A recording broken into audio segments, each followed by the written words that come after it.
everybody, here at the MMA Museum, and we're back. Another classic fight review. I am joined by Genghis, now a regular on the show. And you know that when you see Genghis, we are going to get some old school stuff because Genghis is an old school guy. Genghis, how you doing for this one? Oh, I'm great. Looking forward to this one. Okay, now when he says looking forward, he has not previewed the fight that I sent him. He didn't watch it, so he's going to watch it along with the fans. I recently watched it. I hadn't seen it in ages, but we're watching one that's not for the faint of heart. And I'm going to give a shout out to our fan Rod out there. Rod's been faithfully commenting and watching the fights that we've been putting up, and I'm grateful for that. He requested an Igor Vovchanchin fight, so One of we're the going to greatest go. of all time.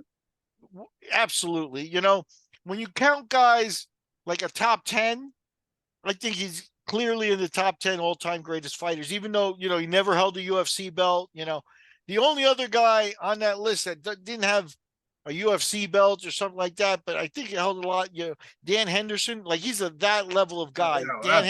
Henderson, Igor Vovchanchin, and then you talk about, you know, Demetrius Johnson and Fedor and Anderson Silva and St. Pierre and those guys. These guys, Igor and specifically, is definitely on that list in my book for sure. I've I've heard Nogueira say when he was coming up, he was advised to cut to 205 because there was a guy named Igor Vovchanchin out there at heavyweight that was knocking everyone out. So Yeah, yeah, and he was a brutal heavyweight. They called him ice cold because similar to Fedor, doesn't show a lot of emotion while he's killing you.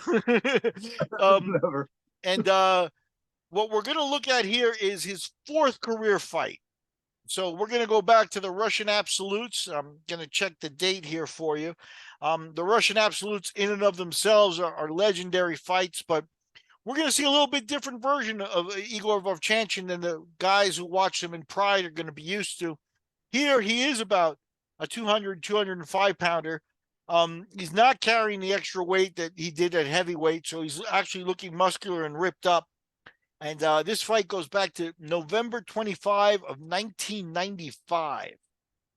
Wow. So we're definitely in the old school. Do you remember getting these tapes in the mail, the Russian Oh, Absolutes?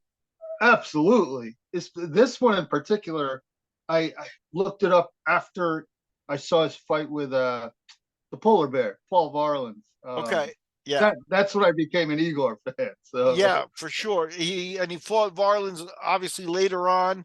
And then you're starting to look for it. And we were kind of lucky to get a couple of tapes out of Russia. There was this tournament, which eventually was won by a Russian named Mikhail Ilyukhin, who will definitely feature on this segment here at some point. And then the second one was famously won by Ricardo Marai, oh yeah, Henzo's big student. man. And they always tell stories about, you know, having the going to get paid for the tournament and you know, the guy's behind the desk giving them cash and he's surrounded by guys with machine guns, you know. So Oh, boy. Russia was a different world. We're talking about the Wild West. I think this fight will show it to a certain extent. Without further ado, we're going to do a 1, 2, 3, 3, 2, 1 here, and we'll hit play. Okay. So here Yeah. we go. 3, 2, 1. And you're going to see that now Oleg Taktarov, I believe, told me at some point that these fights were fought in like circus tent. It was the actual building. Really? Yeah. Wow.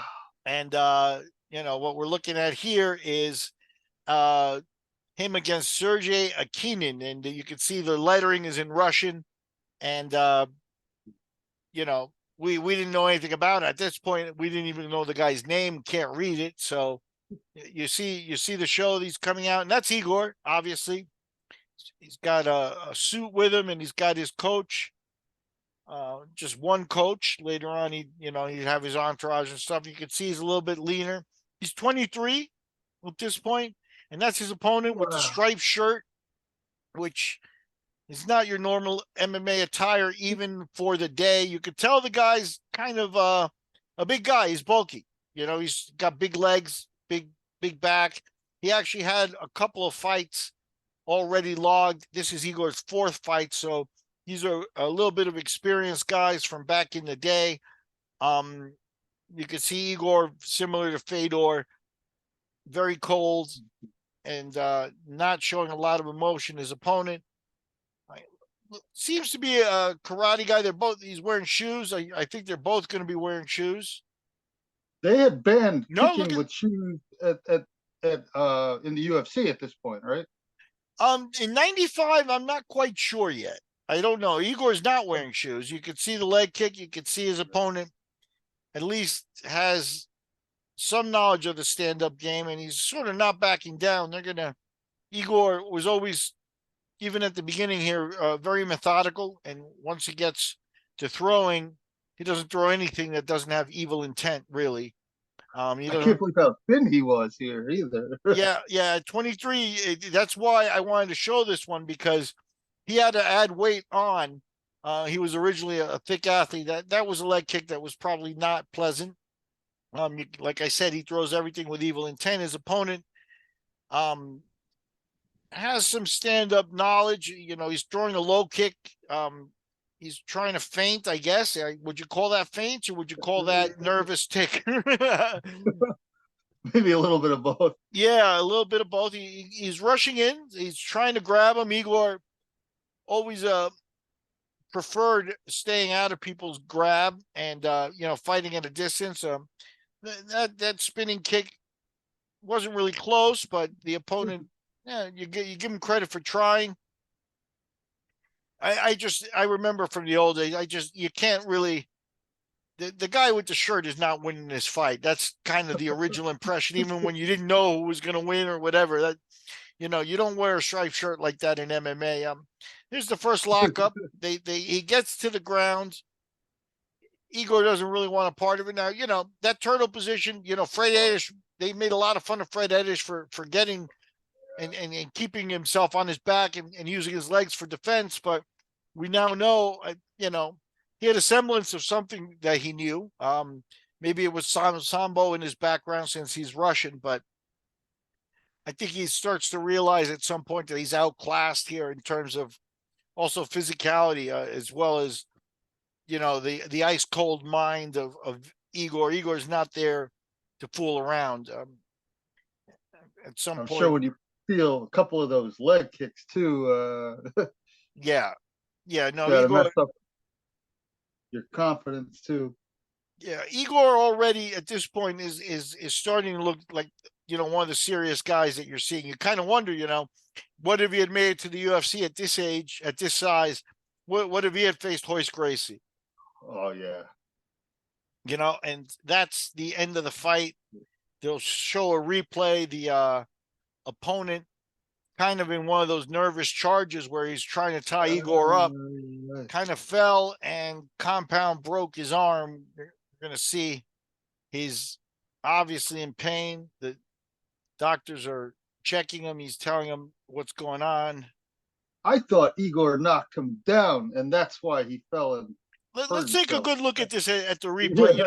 Igor seems a little like, I think he knows at this point he's in a tournament. He won like 6 or 7 of these tournaments. If you look back at his record, he was the tournament guy early on, and this one he lost to Ilyukin because he was young, but chin to eye, right? That wasn't that the you may be right on your memory. You're spot on there. That chin to the eye is illegal now. Obviously, they cart him off, and the opponent was not there for the hand raise, indicating obviously that something is wrong in terms of injury, and the injury there. Vovchanchin looks a little disappointed, but not too disappointed. Like I said, he's got to go on in the tournament. Here we get a better look at it. There's the spinning kick, which qualifies as one of the highlights. Igor methodical throwing the kick there. He's throwing with intent. And the way the opponent took the punch there, you could just tell he doesn't want to get hit by Igor at that point. At some point, if you watch it, you can tell there, and there you could see the arm that is under him. Oh, I didn't catch that. Yeah, he did. So, but you're absolutely right. He was clipped by Igor. It was not. I thought it was more of a little body push. Igor did clip him on the way down, and that sort of led to that ugly finish because he was not prepared to land the way he was, and you could tell that the arm obviously, broke in an ugly fashion there. You know I what's amazing? definitely If you never look at thought it, that. Akinin is the opponent. If you look at it, even on Sherdog, he logged more than 20 fights after this. Really? I was about Yes, to ask. Okay, I which didn't know is that. absolutely insane. Now he didn't. He was not what he would be what you qualify as a jobber. I think he had an upside down record of something like 4-25 or something like that. But just to go back and fight after that injury, Yeah, you got to give the I guy agree. credit. Maybe he needed the money. You don't know what it is, but hey, you could be a waiter, come back to do this after that serious arm break, and after meeting a guy like Vovchanchin, where you realize, hey, there's levels to this game. You got to give the guy credit at some point. And I mean, like you were saying in that other podcast with Chris Lytle and Mike Davis, Yep.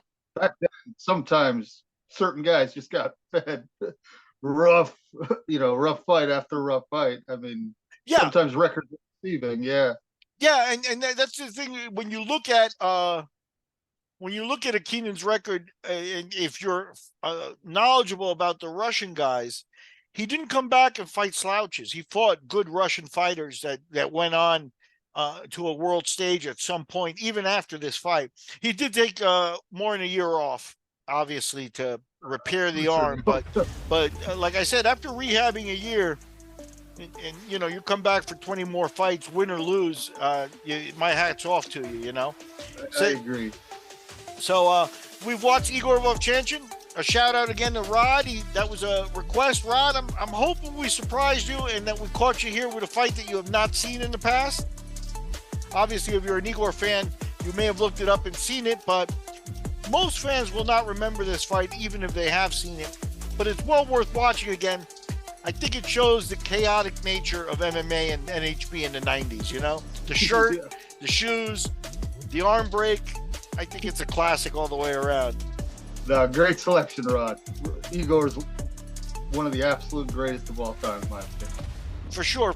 And I know that you're a Pride fan, that you watch the pinnacle of Pride along with a lot of other people and realize that they had among the best. And for, Igor to be in that heavyweight division with Nogueira, with Barnett, with Fedor, with people like that, and hold his own, and even scare some of those guys. We're talking about a serious guy. I think you could see that in this fight, that he was serious. Like I said, what if this is 1995? What if he had come to the UFC at that point? He could have, what if we had gotten Igor 20 pounds bigger than Igor Zinoviev? Yeah. And Zinoviev is a phenomenal fighter as well. But, you wonder what kind of threat this guy would have presented to the competition we see there. It's a very interesting what if. That would have been amazing. Well, Genghis, I appreciate your presence as always. Always great to have you along for the ride to watch these old school fights. And that's this version of the MMA Classic Fight Review is over. We've got Igor Vovchanchin in the books.